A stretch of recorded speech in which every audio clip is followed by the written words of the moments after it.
Welcome to School Teachings. My name is Imelda Trevino Ingman. I'm the youth minister at Creative Worship Center, a global ministry based out of Redford, Michigan. And our senior pastor is the Reverend Dr. Cecilia Greenbar. Today we journey through Second Kings. Both books of Kings cover the history of kings in Judah as well as Israel, using a back and forth chronological style. So let's journey together and learn more about Second Kings. Second Kings is the 12th book of the Bible and has 25 chapters. Its author is unknown, though ancient Jewish tradition attributed the book to the prophet Jeremiah. The purpose of Second Kings is to demonstrate the fate that awaits all who refuse to make God their true leader. So let's continue our journey. We can take a look at Second Kings in two segments or sections. Continuation of the divided kingdom of Israel and Judah, which is chapters 1 through 17. And the second part of that is the surviving kingdom, which is chapters 18 through 25, the lone southern kingdom. Now, let's journey and learn some more. Now, the chapter opens with Ahab's son, King Ahaziah, suffered an injury as a result of falling through the lattice window of his upstairs room in Samaria. Ahaziah, through the messenger, sought a word from the god of Ekron, named Baal-zebub, which means Lord of the Flies. As a result of not seeking God's advice, one of the Lord's angels spoke to the prophet Elijah and told him to ask the messenger a question. He was to ask if the reason they needed to speak to a god of Ekron was because they believed there was no true God in Israel. The angel also said to relay the message that Ahaziah would not heal from his injuries and would die in his bed. The messenger returned quickly to King Ahaziah, who was surprised. He wondered how they were able to return so fast. The messengers told King Ahaziah that the message that God sent forth through Elijah. The king was enraged. He demanded to know what man relayed the message, and when the messenger described him, King Ahaziah knew it was Elijah. The king sent 50 men from his army to confront Elijah, and they were consumed by a ball of fire that came from heaven. The king sent another 50 men, and they too were consumed by a ball of fire from heaven. The captain of the third group of 50 dropped to his knees and begged for mercy. The Lord spoke to Elijah and told the prophet to not be afraid and to go see King Ahaziah. Now let's shift into the departure of Elijah and the ministry of Elisha. Elisha was a man whom God appointed to be Elijah's helper and successor, was aware of what was about to happen. As they traveled, they came upon places where God's presence and power had been demonstrated. It seemed as Elijah wanted to review with Elisha the key locations where God's presence and power had been with him for reassurance. As they traveled to Bethel, when they came to Bethel, there were 50 men from the sons of the prophets that traveled with them at a distance, as if they knew prophetically that it was time for Elijah to depart. So they traveled to say farewell to Israel's faithful prophet. They would serve as witnesses to the transfer of prophetic authority. Elijah used his mantle, which is the garment he wore. He took it off, rolled it up, and used it to strike the Jordan River, and it split in two. And both men crossed on dry ground. As he did that, he asked Elisha Tell me what I can do for you before I am taken from you. And Elisha answered, to let him inherit twice the shares of his spirit. And he told him that that was quite a request. And he told him that if he was able to see him taken from him, then he would be granted that. Then all of a sudden, a chariot of fire and horses split them, suddenly appeared and separated them. And Elijah went up into heaven as Elisha watched. Though Elijah did not die, Elisha grieved over the loss of his mentor. And Elisha showed that he knew the power was not in him or in the garment, but it was from God. After the death of the king Joram was reigned for 12 years as king of the northern kingdom of Israel. His kingdom suffered from famine and war during most of his reign. Then the northern kingdom was rocked by Jehu, who destroyed Ahab's family. Though he was commissioned by God, his violence got out of control. It created a spiral of political assassination and rebellion from Israel, from which Israel never recovered. One coup attempt after another occurs with every king in Israel that follows Jehu. Each king follows other gods, and they allow for horrible injustice, which leads to Israel's downfall.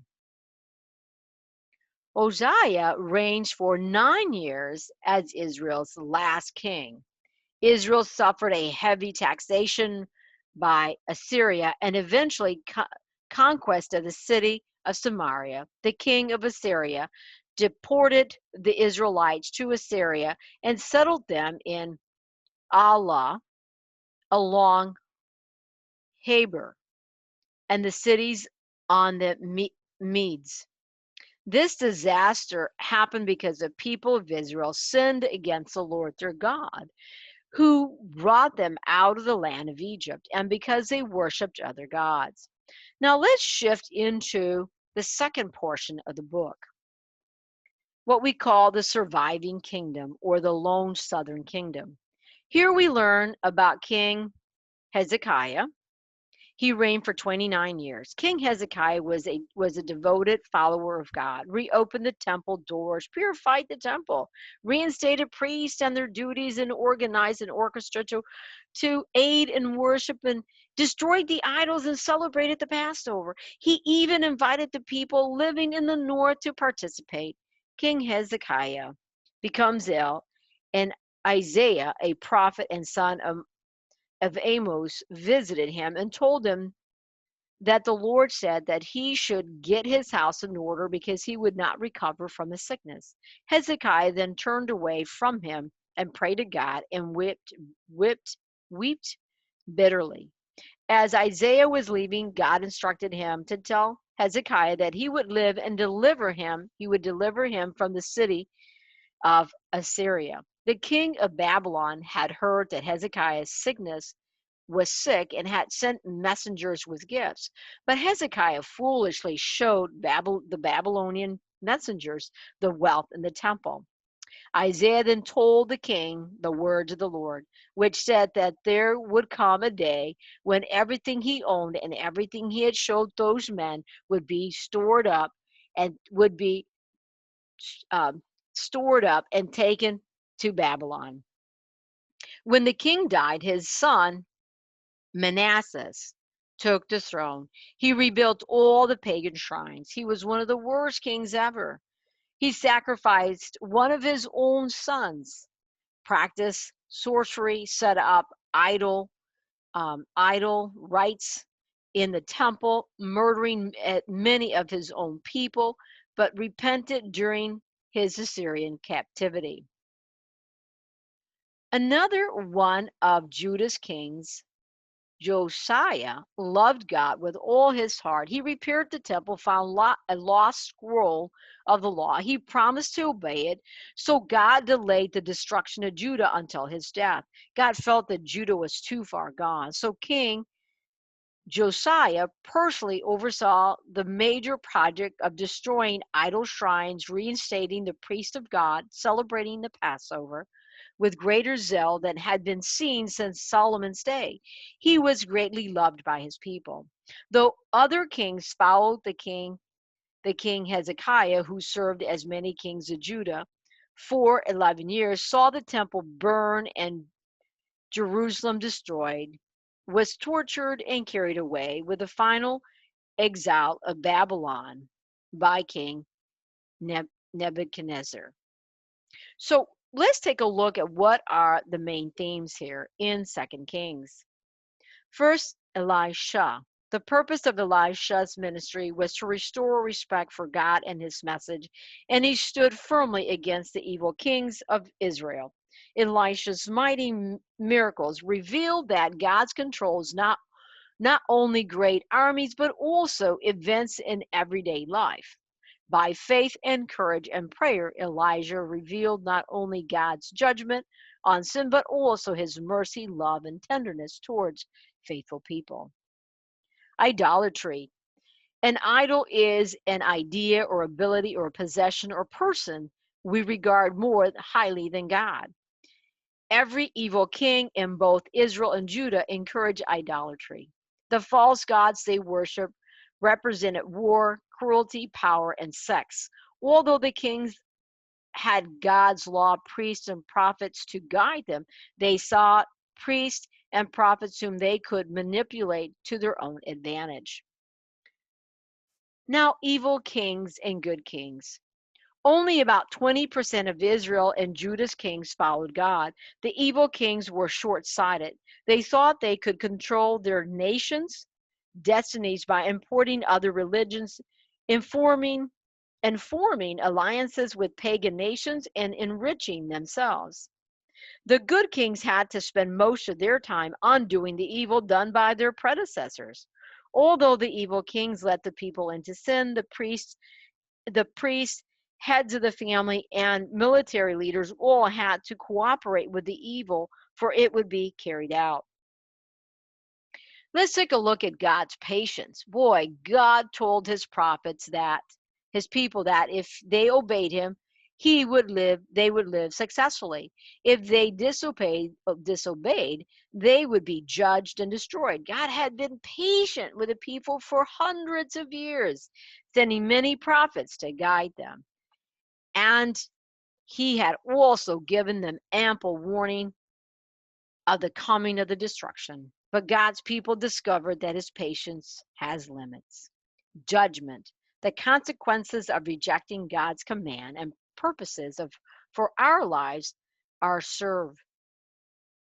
He will not we will not ignore unbelief, or he will not ignore unbelief or rebellion. After King Solomon's reign, Israel lasted 209 years after the Assyrians destroyed it, and Judah lasted 345 years before the Babylonians took it. So God has some patience. So let's take a look at, in summary, as you read Second Kings, remember that even during the terrible situations, God will have his faithful minority, his reoccurring theme throughout the Bible. He desires courageous men and women to proclaim his truth. One of the most popular verses is in Second Kings is in chapter 2, verse 3. The group of prophets from Bethel came to Elisha and asked him, "Did you know that the Lord is going to take your master away for today?" "Of course I know," Elisha answered, "but be quiet about it."